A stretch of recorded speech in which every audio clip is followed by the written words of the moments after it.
Okay, I'm going to demonstrate the method I use for farming with chaotic feedback, which is essentially identical to regular farming. The only difference is I'll be using the chaotic feedback skill to speed up the process. So, chaotic feedback is a skill in the chaos tree. Um, it does a lot of things. What we're interested in here is the cast time multiplier. So it'll basically just speed up the rate at which you cast, and that affects your seeding, your harvesting of plants, and your watering of plants. So it speeds up the entire ag process. I have a pretty high level because I use chaos magic in my build, but there's a staff of anarchy that will give you 30 additional uh, chaotic feedback skill bonus. So that's handy to have, especially if you're a lower level. You can also charge chaotic feedback, which is what I do, and that will again increase the effect. The tooltip on chaotic feedback is rounded, so it says negative zero point 0.7 cast time multiplier there. And if I bring up my bar and mouse over as I charge it, you'll see it still says 7 even after the first click, which goes right there. It still says 7. Now my draw speed increased, still at 7. Now up to 8 for the cast time multiplier. Another card still at 8.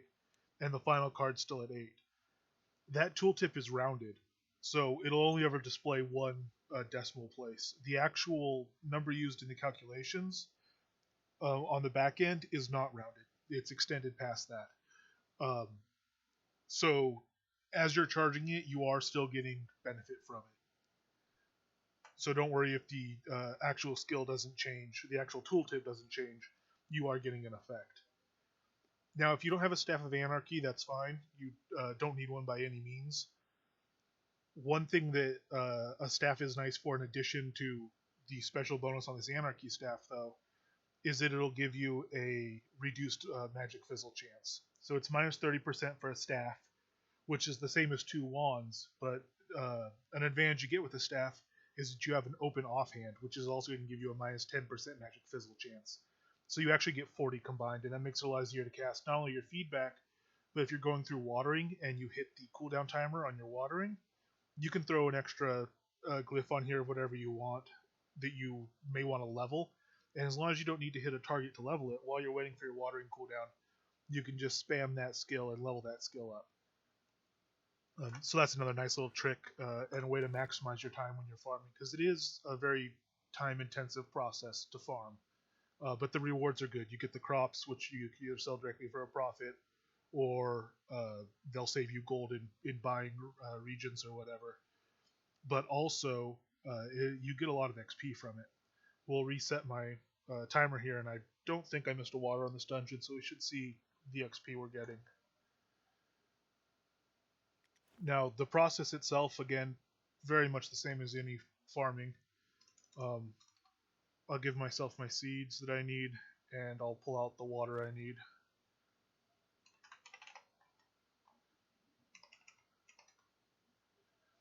It's a rough estimate there. And I use everything, I pull everything from the utility bar when I do the harvest seed water cycle. It's all in the utility bar because the cooldown rates are such that by the time I've done all three, I don't actually need any additional cards.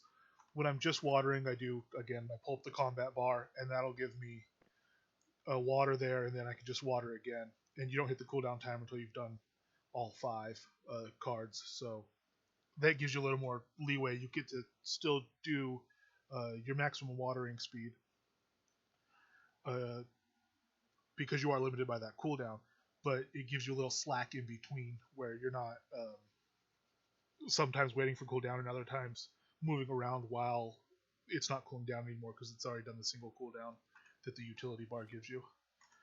Now, before we get started, cast my night vision as well. I don't have any lights in any of my dungeons anymore, I don't think, but lights do help even if you are using night vision, especially with crops where it's kind of hard to see the ground under them. It'll help you see a little better whether or not you've watered, which can be difficult with some crops. But if you can only do one, the night vision, as far as I've found, is a lot better. Gives you a lot more visibility. Garlic's an easy crop though. It's not much of a problem with garlic. You could tell exactly what you're doing. And I have mandrake going in right now. And so I did notice before I closed my window there that I did pull up a couple of seeds from that last harvest, and you only get seeds when you water. So we did get all our waterings in, and we're going to get a full crop out of this, and we're also going to get our maximum XP because mist waters will reduce the XP you get upon harvest.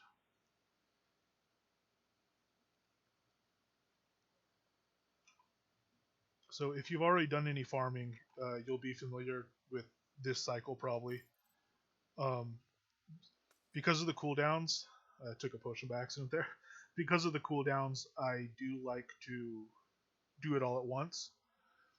Do the harvest, plant, water together. Because if I just went through, if I did harvest it and I went over to harvest again, I would be up against a cooldown. And even if I used the combat bar, I would uh, do the same thing as I do in watering. I would hit the cooldown and I could charge something in the meantime, but I'd still be going slower. So for this here, I'm just running through. I have the rhythm down fairly well with my 8 and 0 tied to my mouse wheel up and down, and then my 9 tied to my a side button on my mouse. I really just run through, and it's all with the mouse except my directional keys for moving around there. And I put on music, watch a video, listen to an audiobook, whatever in the background, and just kind of do it on autopilot and bring in each dungeon. The way I have them set up is about 2150 plants, I think, each about. And to do the whole cycle of them, I will get a little over a million, like 1.2 million XP during the double XP. So it's not a bad thing to do when you just, end of the day or whatever, you're relaxing.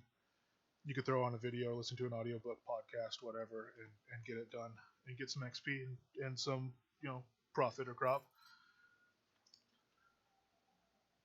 Another nice thing I say at the end of the day, because I'm in a dungeon doing this,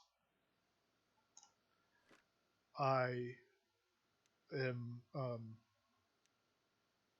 I'm able to put off watering if I want, like on a 2-day crop. If I want to spend a day or even two, if I time it right, I can do that without tending my crops at all, without watering. And as long as I'm using 10 times the space and having 10 times the planters, which is easy to do in a dungeon because the real estate is so cheap, I will. Oh jeez. I will end up getting the same output in terms of XP and crop and everything. And for the time given, it's just I could be a lot more relaxed about when I put in the time, and I also get to put it in instead of 15 minutes to water, then I have to come back 8 hours later and water again for 15 minutes. You kind of consolidate it because you're doing it basically in parallel. You're doing 10 times the area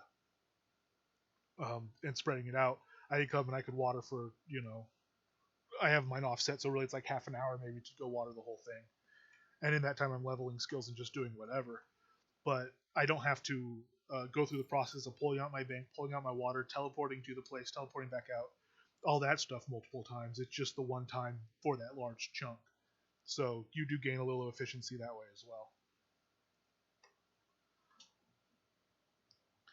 Another thing to mention about ag in general is when you have problems seeding or watering and you're missing certain spots, a lot of times in a random pattern, go ahead and look at your tool and check the durability on it, because you can't plant or water or harvest more spaces than your tool has durability. So if you're covering 20 spaces with your radius there, and you only have 10 durability, you'll only affect half of those spaces. And I've noticed a lot of people have trouble with that, and it's their tool, and I actually had trouble with that, and it was my tool durability. So Crossfire Bug's Eye is actually the one that gave me that tip, and that solved the problem, and I've been good ever since. I don't actually understand when or how the tools take durability hit. It doesn't seem to go down for me. They might have changed that and it used to or something. But right now my tool's at 90 out of 99, and that's because twice I died and didn't get to an onk. I auto-resed because the timer ran out. So that's the only durability hit I've ever taken on this hoe, and I've done a lot of planting with it. Tens of thousands of spaces or more since I've replaced that tool. So maybe, I don't know what causes durability loss on them, or if we even still take durability loss on them. But still something to look out for if you're having trouble.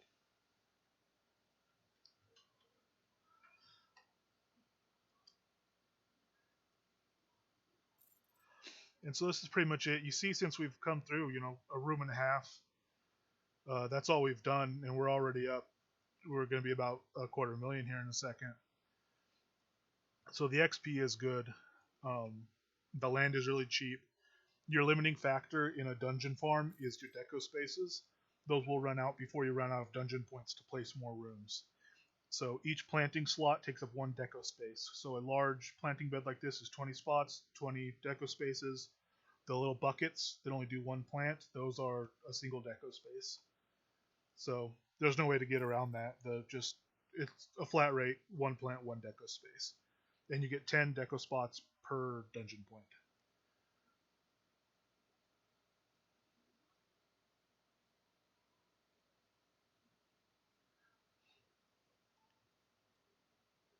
I think that's about it. Again, there's nothing special to it. It really is just your normal agriculture with the chaotic feedback skill thrown in. Recast every 5 minutes or however long yours lasts when it's charged, uh, to speed things up. As far as if you want to um, do indoor farming, outdoor farming, whatever, all that stuff, that's all irrelevant. The feedback will work everywhere. The Staff of Anarchy, not at all necessary. It is nice for the increased skill level, especially if you're not normally a chaotic feedback user. Just put in enough XP to GM it and throw on the staff, and you'll be really quick anyway. And on watering, you'll probably still be limited by your cooldown even at that level. So, if anything, just grab a lesser staff that you looted if you need to increase your castability without changing your gear out. Because the nice thing about keeping your gear, your regular running around gear, is you might be kind of close to your carry capacity, especially if you're really bad about it, like I am, about keeping a clean inventory.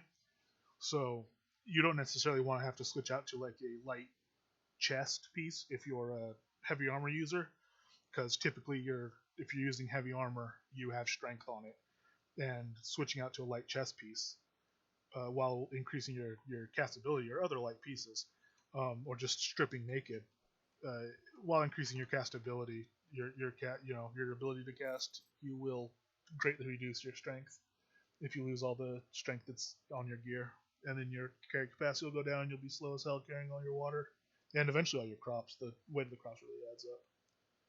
So, all right, that's about it. I'll probably do another little thing for watering just to kind of show the rhythm if anyone finds that useful, and as far as the training of skills while doing it. But there's really not a lot to it. Just keep the feedback up when it falls off, and you're good to go.